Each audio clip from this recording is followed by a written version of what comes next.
अस्सलाम वालेकुम, मैं हूं प्रोफेसर मोहम्मद सलमान अफजल। आज हम करेंगे चैप्टर नंबर 12 के न्यूमेरिकल प्रॉब्लम्स और वो हम होंगी एग्जाम्पल प्रॉब्लम्स। इस चैप्टर की 6 एग्जाम्पल प्रॉब्लम्स हैं और उन एग्जाम्पल प्रॉब्लम्स में जो फार्मूलाज और रूल्स यूज़ होंगे वो मैंने सारे राइट साइड पे लिख दिए।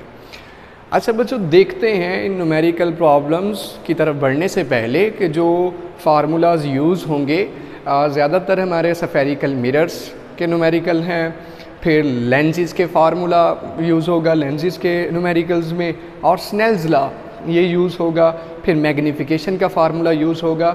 जब हम न्यूमेरिकल सॉल्व करेंगे तो आपको ये सारी चीज़ें एक्सप्लेन भी करूँगा।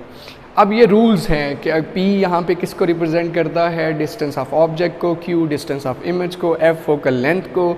इसी तरह मिरर्स के लिए P की कीमत पॉजिटिव होने का मतलब होगा कि वो जिस्म ऑब्जेक्ट रियल है, Q की कीमत पॉजिटिव होने का मतलब वो रियल इमेज है, और F की कीमत अगर पॉजिटिव आ जाए जो वैल्यू उसकी होगी then mirror is a concave mirror. इसी तरह से नेगेटिव होंगे तो रियल की बजाय वर्चुअल, और फोकल लेंथ अगर नेगेटिव आ जाए तो उस मिरर का नाम कन्वेक्स मिरर होगा।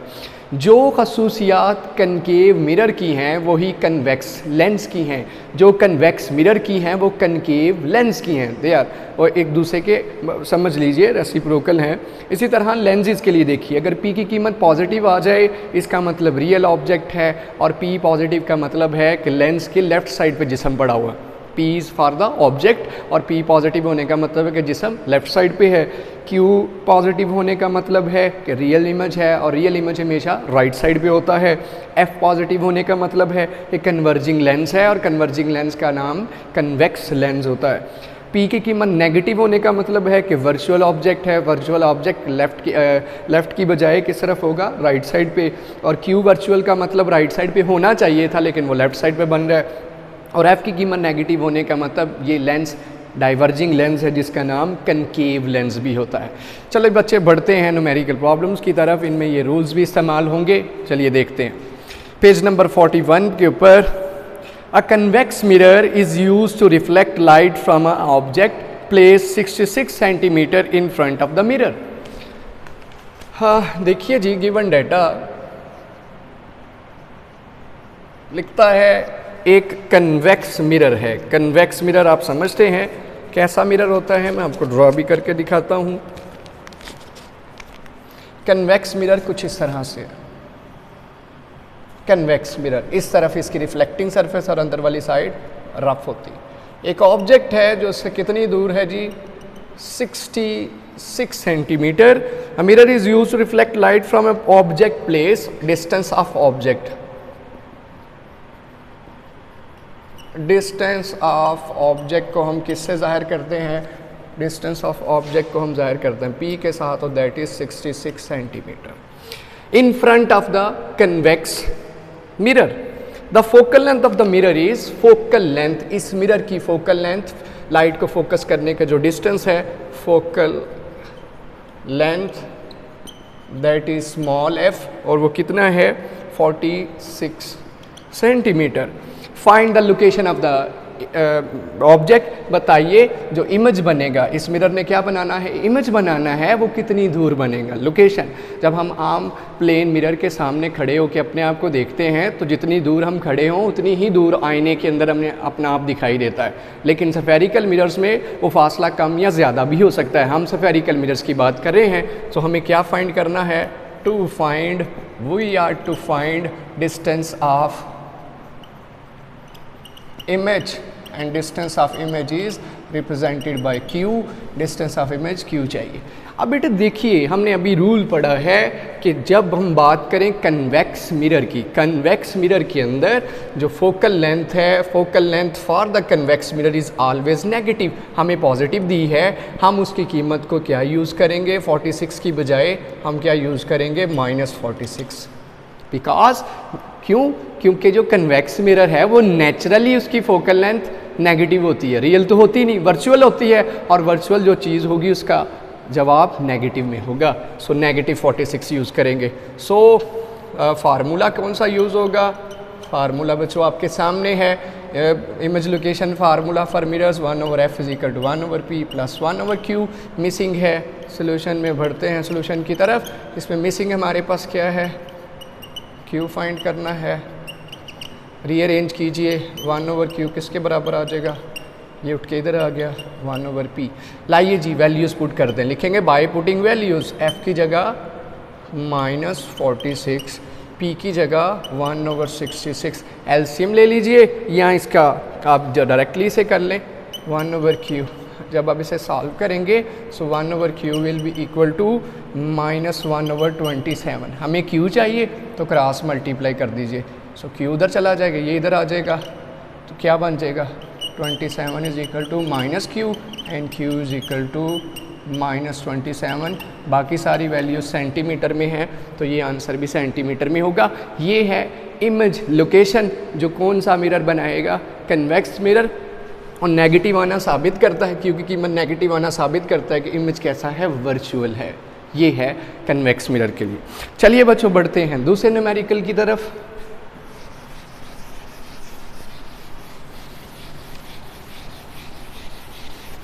दूसरे न्यूमेरिकल में लिखता है an object is place 6 centimetre in front of a concave mirror.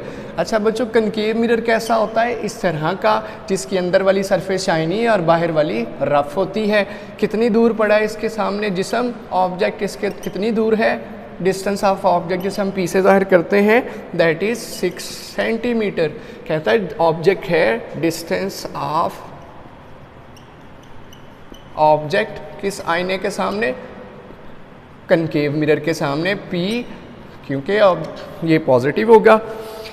The focal length, हाँ जी अब बताइए फोकल लेंथ कनकेव के लिए, कनकेव मिरर के लिए फोकल लेंथ नेगेटिव नहीं की जाती, क्योंकि कनकेव मिरर रियल में लाइट को फोकस करता है, इसका फोकस रियल है और रियल के लिए value that is positive, F positive for concave mirror, इसकी वैल्यू पॉजिटिव ली जाती है। सो फाइंड आउट क्या करना है, लोकेशन ऑफ द इमेज, जैसे Q पहले फाइंड किया था इसी तरह से अब हमें Q फाइंड करना है। टू फाइंड लोकेशन या डिस्टेंस ऑफ इमेज फाइंड कीजिए, Q फाइंड करते हैं। और फार्मूला फिर से image location formula 1/f is equal to 1/p plus 1/q। Solution में बढ़ेंगे हम, use 1/f is equal to 1/p। Rearrange कीजिए, 1/q किसके बराबर, ये इधर आके माइनस पुट कर दीजिए value, 1/q is equal to f की जगह क्या रखेंगे 1/10 और p की जगह एलसीएम ले लीजिए 33 माइनस 2 1/30, उलट लीजिए तो q is equal to 30 centimetre. q की कीमत पॉजिटिव आना इस चीज़ का सबूत है कि इमेज क्या है, रियल है, और ज़्यादातर जो कनकेव मिरर है रियल इमेज ही बनाता है। ठीक है बच्चों, आई थिंक हमने -3 सॉरी बच्चों ये हमने गलती कर दी, 3 ये आना था, -2 कैंसल आउट होके -1/15 और ये आना था -15। हमने एलसीएम तो ठीक लिया, लेकिन ये था जी -15 सेंटीमीटर। अच्छा -15 में जैसे कहा कि रियल भी आ सकता है, वर्चुअल भी इमेज आ सकता है, तो अभी हालांकि हमने कनकेव मिरर यूज़ किया है, कनकेव मिरर ने भी Q नेगेटिव दिया, इसका मतलब उसने वर्चुअल इमेज बनाया, रियल भी बना सकता है, वर्चुअल भी बना सकता है, जबकि कन्वेक्स मिरर वर्चुअल इमेज बनाता है। ये रियल भी बना सकता है, वर्चुअल भी, रियल की निशानी है पॉजिटिव आएगा, वर्चुअल की निशानी है नेगेटिव आएगा। अच्छा बच्चों बढ़ते हैं आगे, तीसरा न्यूमेरिकल देखते हैं, अ रे ऑफ लाइट। आइए जी अब है स्नेल्स लॉ के मुतालिक, रेयर से डेंसर, डेंसर से रेयर। जब लाइट एंटर होती है तो उसकी स्पीड पे या उसकी डायफ्रैक्शन पे, बेंडिंग पे क्या असर पड़ता है, आइए देखते हैं। सवाल है जी, a ray of light enters from air into glass, from air, मैं तस्वीर ड्रॉ करता हूँ, from air into glass. Air क्या चीज़ है बेटे बच्चों, ये रेयर मीडियम है, इसमें मॉलिक्यूल्स थोड़े होते हैं, जबकि ये क्या है जी, ये डेंसर मीडियम है। तो याद रखिए जब लाइट रेयर से डेंसर में दाखिल हो तो वो नॉर्मल की तरफ मुड़ जाती है, और जब डेंसर से रेयर में जाए तो नॉर्मल से अवे मुड़ जाती है। ये गिलास है, शीशा। अच्छा जी, the angle of incidence, angle of incidence कितना दिया जी? That is 30 degrees. If the refractive index जिसे हम किससे रिप्रेजेंट करते हैं? n के साथ, that is 1.52, and find the angle of refraction. We are to find angle of refraction. Angle of refraction. Here you can see the formula of Snell's law. Here you have three values, n भी है, i भी है और r भी है। दो values हमारे पास हैं, तीसरी हमने फाइंड आउट करनी है। सो हम बढ़ते हैं फार्मूले की तरफ। So formula tells us n is equal to sine i over sine r. अब जी वैल्यूज़ पुट कर दीजिए सोल्यूशन में, हम डायरेक्टली वैल्यूज़ पुट कर देंगे। n is equal to sine i over sine r. Rearrange कर लीजिए, साइन आर चाहिए, साइन आर किसके बराबर?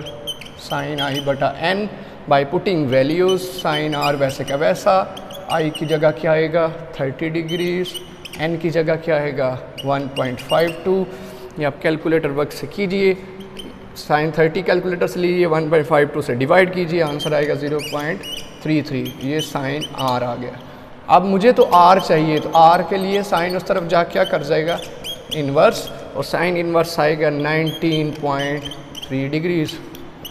सो देखिए किस एंगल से लाइट आई थी? 30 डिग्री से नॉर्मल के साथ कितना जाविया था? 30 डिग्री, और जब ये गिलास में दाखिल हुई तो जाविया नॉर्मल के साथ कितना रह गया? 19.3। जो सबूत है कि जब रोशनी रेयर मीडियम से डेंसर में दाखिल होती है तो नॉर्मल की तरफ मुड़ जाती है, नॉर्मल की तरफ बेंड हो जाती है। ये 19.3, पहले कितना था? 30 डिग्री से। ये था एंगल ऑफ रिफ्रैक्शन। अच्छा बच्चों, चौथे न्यूमेरिकल की तरफ चढ़ते हैं, जो इसके उलट है। उलट से मुराद यहाँ था रेयर से हवा से गिलास में, रेयर से डेंसर में। अब क्या सीन है? अब ये है डेंसर से रेयर में दाखिल हो। सो ये फार्मूला उलट जाएगा, स्नेल्स लॉ का ये रिलेशन उलट जाएगा, क्योंकि अब हमें क्या करना है? Find the value of critical angle. बच्चों क्रिटिकल एंगल किसे कहते हैं? Critical angle basically angle of incidence है, जिससे रोशनी को फॉल किया जाए। हमने टोटल इंटरनल रिफ्लेक्शन के टॉपिक में पढ़ा है। तो रोशनी क्या करे? रिफ्रैक्शन करने की बजाय नॉर्मल रिफ्रैक्ट करे, बल्कि 90 का जाविया नॉर्मल के साथ बनाना शुरू कर दे। उस एंगल को क्या कहा जाता है? उस एंगल को क्या कहा जाता है? ये देखिए, वो एंगल जिससे रोशनी को फॉल किया जाए, तो वो क्या करे? रोशनी क्या करे? मीडियम को छोड़ के बाहर जाने की बजाय इसके साथ चल पड़े। ये जाविया क्या कहलाएगा? नॉर्मल के साथ। इस एंगल ऑफ इंसिडेंस को एंगल क्रिटिकल जाविया, क्रिटिकल एंगल कहेंगे। ये फाइंड करना है। Find the value of critical angle. Critical angle find कीजिए, जबकि क्या दे रहा है? For water refracting angle, angle of refraction, angle of refraction is 90 degree. The refractive index of water, refractive index is 1.33. ये दो वैल्यूज़ दी हैं। सो फाइंड आउट, क्या फाइंड करिए? और इसके अलावा and that of air, water के लिए रिफ्रैक्टिव इंडेक्स कितना है? 1.33 for water, for air n is equal to 1। ये दोनों वैल्यूज़ यूज़ होंगी, क्योंकि क्या सीन है? सीन ये है कि when light enters in air from water. अब ये पानी है, पानी से रोशनी कहाँ निकल रही है? हवा में। नीचे से लाइट फॉल कर रहे हैं, पानी से निकल के बाहर हमारी आंखों की तरफ आ रही है। सो कहता है क्रिटिकल एंगल फाइंड करें, ताकि ये रोशनी हमारी आंखों की तरफ आने से की बजाय क्या करे? वो इस तरह से 90 का जाविया बना के निकल जाए। वो जाविया बताइए। सो टू फाइंड हमें मालूम क्या करना है? Critical angle, that is angle of incidence. Critical angle हमें फाइंड करना है।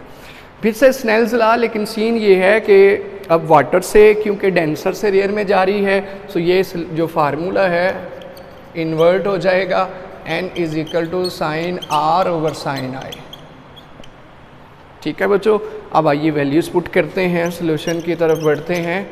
यहाँ पे n हम क्या यूज़ करेंगे? n की वैल्यू फाइंड आउट करेंगे जो 1.33 ही है वो है। सो n किसके बराबर आ जाएगा, n sine i sine r, values put करते हैं, n sine i is equal to sine r, खुद कह रहा है कि एंगल ऑफ रिफ्रैक्शन 90 है, एंड साइन 90 क्या देता है हमें 1, ये क्या आ गया n साइन आई, ये आई चाहिए मुझे, ये आई चाहिए। n की कीमत कितनी रखें जी 1.33, क्योंकि कहाँ से जा रहा है वाटर से एयर में, तो साइन आई किसके बराबर आ जाएगा, n की जगह मैं क्या पुट कर दूंगा 1.33 sine i is equal to 1 और sine i is equal to 1 divided by 1.33, उधर जाके डिवाइड कर देगा ना, i is equal to sine inverse 1 over ये आना है 0.752, साइन इनवर्स लीजिए कैलकुलेटर से, आंसर विल बी 48.8 डिग्रीज़। ये है एंगल ऑफ इंसिडेंस, इसी को क्रिटिकल एंगल कहेंगे, जो MCQs में भी आता है। What is the critical angle of water, पानी का क्रिटिकल एंगल क्या है कि पानी के अंदर से रोशनी को बाहर की तरफ फेंका जाए तो रोशनी हमारी आंख की तरफ आने की बजाय नॉर्मली बेंड हो जाए, ये जाविया फाइंड कीजिए जिससे रोशनी को फेंका जाए तो रोशनी क्या करना शुरू कर दे, नॉर्मल 90 का जाविया नॉर्मल के साथ 90 का जाविया बना के बेंड हो जाए, वो एंगल फाइंड कर लिया हमने। अच्छा बच्चों, बढ़ते हैं हम पांचवें न्यूमेरिकल की तरफ, दैट इज़, हाँ जी, a person 1.7 meter tall is standing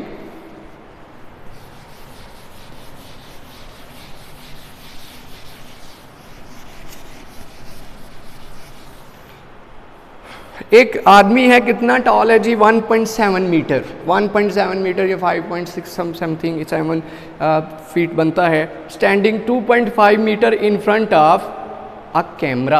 अब कैमरे की बात हो रही है बेटे, कैमरे के अंदर कौन सा लेंस है, convex lens, that means he standing in front of convex lens.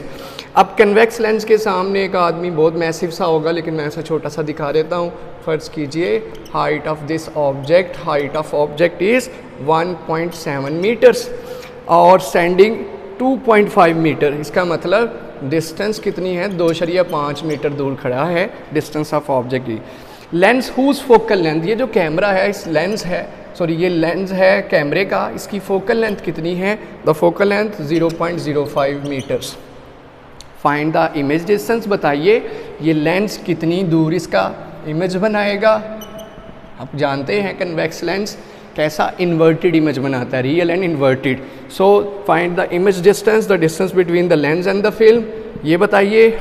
दूसरा, whether the image is real और वर्चुअल, बताइए इमेज रियल है या वर्चुअल है, वो भी देखेंगे, वो प्लस माइनस से पता चलेगा। चलिए बच्चों, जो डाटा गिवन है वो लिख लेते हैं। Height of object is 1.7 metre, distance of object is 2.5 metre, focal length of lens is 0.05 metres. ये कुछ चीज़ें हमें दी गई हैं, कन्वेक्स लेंस है तो सारी चीज़ें हम पॉजिटिव ही लेंगे। क्यू फाइंड करते हैं जी, डिस्टेंस ऑफ इमेज जो हमें फाइंड करना है, दैट इज़ कितनी दूर इमेज बनेगा। ऑफ कोर्स वो कहाँ पे बनना है, फिल्म के ऊपर बनना है, कैमरे के अंदर रील है, जैसे कि हमारी आंख के अंदर रेटिना है। सो फाइंड हमें डिस्टेंस ऑफ इमेज फाइंड करना है, that is represented by Q, ये हमें फाइंड करना है। फार्मूला बच्चों कौन सा, अभी ये फार्मूला आपके पास, lenses formula is similar to that spherical mirror formula, 1/f is equal to 1/p plus 1/q। कुछ भी नेगेटिव करने की ज़रूरत नहीं, क्योंकि कन्वेक्स के लिए p positive, q positive, f positive for converging या कन्वेक्स लेंस, जैसा कि कनकेव मिरर के लिए हुआ करता था। सो चलिए बच्चों सोल्यूशन की तरफ बढ़ते हैं। हम जस्ट वैल्यूज़ पुट करेंगे, हाइट ऑफ ऑब्जेक्ट यूज़ ही नहीं होगा, that is for just confusion के लिए, कंफ्यूज करने के लिए वैल्यू दे दी गई है, इसकी यूज़ ही नहीं होगी। सो चलिए 1/f is equal to 1/p plus 1/q। What we are to find, हमें फाइंड करना है 1/q is equal to 1/f minus 1/p। f is 1/0.05, p is 2.5। LCM ले लीजिए, जैसे भी इसे करना है डिवाइड कीजिए, माइनस कर दीजिए और आंसर आएगा 1/q का, 1/q का आएगा 19.6 पर मीटर। और जब इसे इन्वर्ट करेंगे तो ये बन जाएगा 19.6 पर मीटर। सो आंसर किस में आएगा, मीटर्स में, और कितना होगा 0.05 मीटर। इमेज कितनी दूर बनेगा? 0.05 मीटर। कहाँ पे? अपनी फोकल लेंथ पे। जितनी उसकी फोकल लेंथ थी, लेंस और किसका फासला? फिल्म का फासला। यहाँ पे फिल्म थी, इतनी ही दूर जाके, यही तो हम चाहते थे कि इमेज कहाँ बने? उस फिल्म के ऊपर बने। तो जितनी फोकल लेंथ थी उतनी ही दूर जाके इमेज बना। ये था हमारा 5th न्यूमेरिकल। चलिए बच्चों आगे बढ़ते हैं आखिरी एग्जाम्पल प्रॉब्लम की तरफ, जो कि इन्हीं लेंस की तरफ के मुतालिक है, लेंसेज के मुतालिक ही है।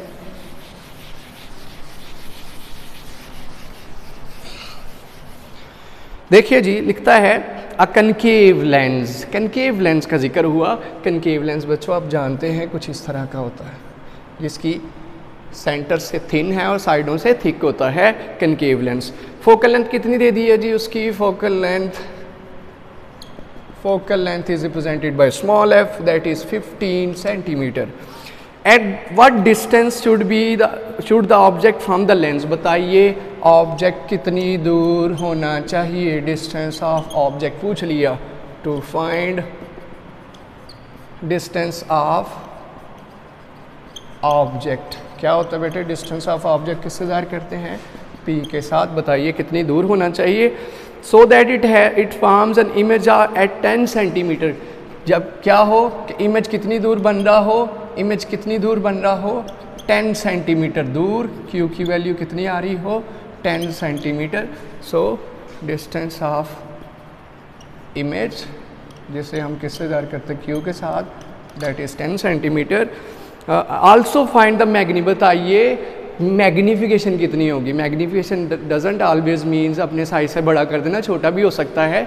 बताइए कनकेव लेंस ने एक तो कितनी दूर, एक तो क्या किया जी, उसका डिस्टेंस ऑफ ऑब्जेक्ट क्या कितनी दूर पड़ा है जिसम, और दूसरा बताइए अपने साइज से कितने गुना बड़ा कर दिए, छोटा कर दिया है इस लेंस ने। दो सवालों के अंदर इसका मतलब हमें मैग्नीफिकेशन हमसे पूछी है। सो दोनों फार्मूले हमने लिखे हुए हैं,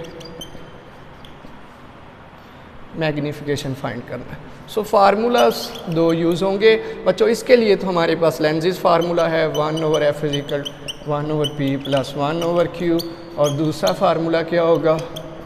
दूसरा फार्मूला मैग्नीफिकेशन का q/p, distance of image over distance of object. ये रिलेशन यूज़ करेंगे और मैग्नीफिकेशन आ जाएगी। चलिए बच्चों सोल्यूशन की तरफ बढ़ते हैं। अब मुझे बताइए क्योंकि ये लेंस कौन सा है? कनकेव लेंस है, तो कोई कीमत नेगेटिव करनी है? जी नेगेटिव करनी है। दोनों कीमतें कौन कौन सी? क्योंकि कनकेव लेंस के लिए p की कीमत नेगेटिव, q की कीमत नेगेटिव, f की कीमत नेगेटिव। f की कीमत नेगेटिव कर दीजिए, q की कीमत नेगेटिव कर दीजिए। पॉजिटिव दी है हमने खुद कर ली क्योंकि हमने rules centimetre, value becomes -15 centimetre. ये है जी। चलिए जी हम सोल्यूशन की तरफ बढ़ते हैं, सॉल्व करते हैं। 1/f = 1/p + 1/q, 1/p find करना है। 1/p = 1/f - 1/q bye putting values. 1/f मतलब और q की वैल्यू -10, क्या बन जाएगा? -1/15 + 1/10। एलसीएम ले लीजिए 30, 15 2s are 3s are 1/30 and answer will B, invert कर दीजिए, f = 30 सेंटीमीटर। ये फोकल लेंथ आ गई किसकी? कनकेव लेंस की। दूसरा फैक्टर मैग्नीफिकेशन, बड़ा सिंपल फार्मूला, मैग्नीफिकेशन = q/p। अब हमारे पास q भी है और हमारे पास p का आंसर भी आ चुका है, दैट इज़ p, हम फिर से लिख रहे हैं p। q का आंसर कितना है बच्चों? मैग्नीफिकेशन में हम माइनस नहीं यूज़ करेंगे। सो मैं q का आंसर 10 है, p का आंसर 30 है। कट के क्या आ गया? 1/3। What does this 1/3 means? उसने साइज़ को कम कर दिया है। कितना बड़ा था? अपने साइज़ से 3 गुना साइज़ कम कर दिया, रिड्यूस कर दिया। कनकेव, कन्वेक्स साइज़ को मैग्नीफाई करता है, कनकेव में भी साइज़ को रिड्यूस कर दे, में भी बढ़ा भी दे, कम भी कर सकता है, लेकिन ये इमेज को ज़्यादातर उसी तरह रखता है जैसा कि है। ठीक है, ये थे जी आपकी जी 6 एग्जाम्पल प्रॉब्लम्स। तो रिजल्ट क्या हुआ कि जिसम अपने साइज से 3 गुना रिड्यूस हो गया। Magnification doesn't always mean increase in size, double triple reduce भी हो सकता है। तो बच्चों उम्मीद करते हैं आपको इन एग्जाम्पल प्रॉब्लम्स की समझ आई होगी। इंशाल्लाह नेक्स्ट वीडियो के साथ हाजिर होंगे जिसमें हम इस चैप्टर के न्यूमेरिकल प्रॉब्लम्स करेंगे। आज के लिए अल्लाह हाफिज़।